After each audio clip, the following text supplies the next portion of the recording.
Bonjour, je suis Catherine Cozon, présidente de l'association de soutien à l'éco-développement des environs d'Agadez.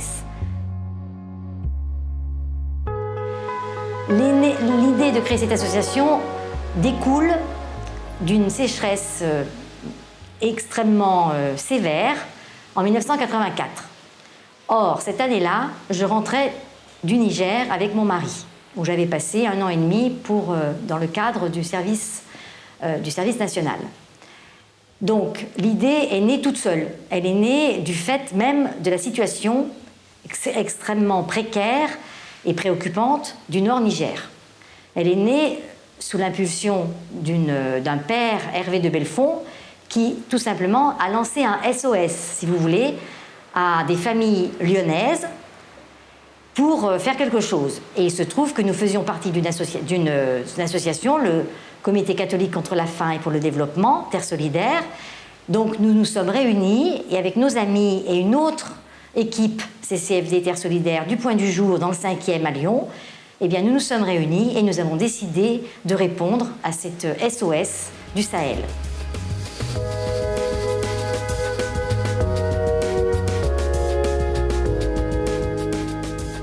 Alors l'activité principale de l'association, c'est de commander 3 fois par an des articles en vannerie, en pierre, en bijoux touareg, en cuir, en broderie, aux différentes coopératives.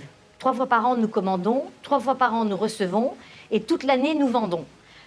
Ça, c'est l'activité principale, en sachant que les femmes et les hommes qui sont artisans et artisanes ont été payés intégralement pour le travail qu'ils ont fourni au moment de l'enlèvement. Il n'y a pas de retard de paiement. Tout ce que nous vendons a déjà été payé. Voilà, ça c'est l'activité principale.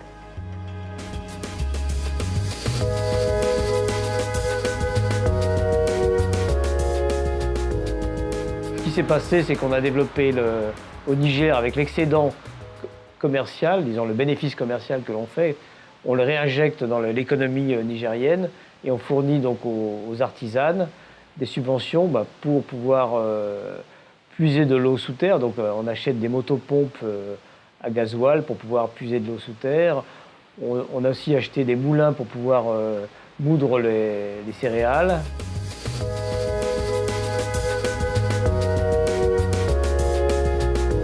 Alors les moyens dont nous disposons aujourd'hui sont un peu les mêmes qu'au tout début de l'association, à savoir pas grand-chose. Nous avons les moyens humains d'abord, c'est-à-dire des gens de bonne volonté qui s'investissent, des bénévoles qui ne regardent pas leur temps, leur énergie, des gens qui sont prêts à ne pas se faire rembourser leur essence pour aller vendre à droite ou à gauche parce que le Niger a de tels besoins, les gens sont dans une telle précarité qu'ils vont savoir qu'ils ont fait le choix d'être tout donnés. Les moyens dont nous disposons, c'est d'être un peu connus par certains réseaux comme par exemple des mairies qui organisent des événements solidaires, des marchés humanitaires qui nous font signe.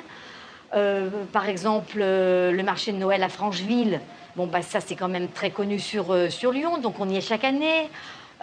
Pendant longtemps, on était sur la Croix-Rousse et Caluire, puisqu'il y avait un marché de Noël qui était alternatif entre le Radiant et la Ficelle.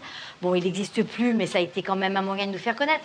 On se fait connaître comme ça, mais on n'a pas de moyens importants. Non, on n'a pas de moyens importants. C'est dû au jour le jour. On croit, on croit à ce qu'on fait et on avance petit, mais on avance.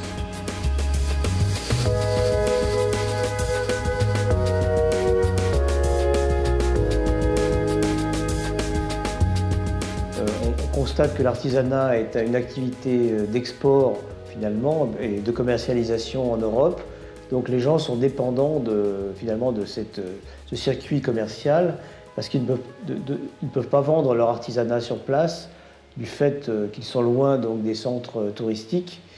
Et donc ce qu'on veut, c'est qu'ils soient indépendants et autonomes, qu'ils aient leur autonomie alimentaire. Donc pour ça qu'on développe en parallèle, on essaie de développer le jardinage et l'élevage de façon à ce qu'ils soient autosuffisants, qu'ils ne demandent plus, qu'ils puissent finalement vivre sans l'artisanat à la limite. Mais bon, pour l'instant, nous n'y arrivons pas parce que les conditions climatiques sont très très difficiles Et donc, bien sûr, il y a besoin énormément d'aide, même pour l'élevage. Il faut envoyer sans arrêt de l'argent pour financer le fourrage des chèvres. Voilà, sinon, elles meurent de faute d'aliments. Voilà.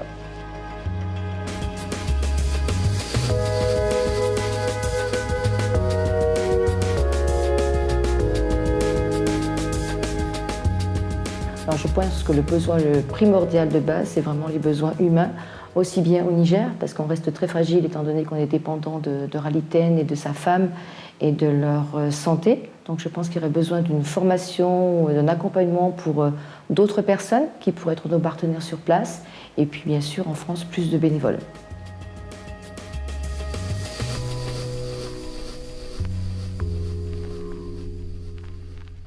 Le bilan est positif. Il est positif et heureusement parce que c'est vital ce que nous faisons. Donc il faut que ça soit positif. Alors on s'en donne la peine, hein. Les ventes elles ne tombent pas du ciel. Les gens qui s'investissent des journées entières, quelquefois 9 à 10 heures ou 11 heures de vente dans la journée, c'est pas non plus trop facile pour certains hein, aujourd'hui qui ont un petit peu plus d'âge. Hein.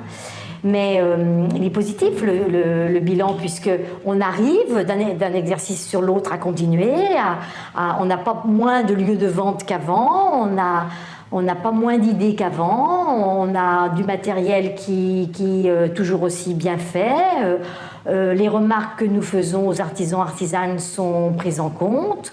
Elles n'ont pas à se plaindre de nous. Quand il y a besoin de réajuster certains prix, on le fait en partenariat, puisqu'on est partenaires. Hein. Voilà, on est tous ensemble et il y a une grande amitié entre les artisanes et nous.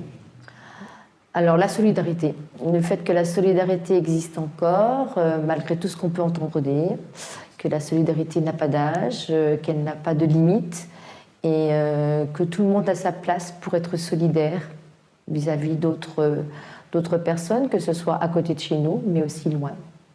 Et qu'on n'a pas besoin d'avoir des grandes compétences pour être solidaire. C'est assez facile de pouvoir être solidaire. Dans cette association, on ne nous demande pas des compétences importantes, mais simplement, je pense, de penser aux autres.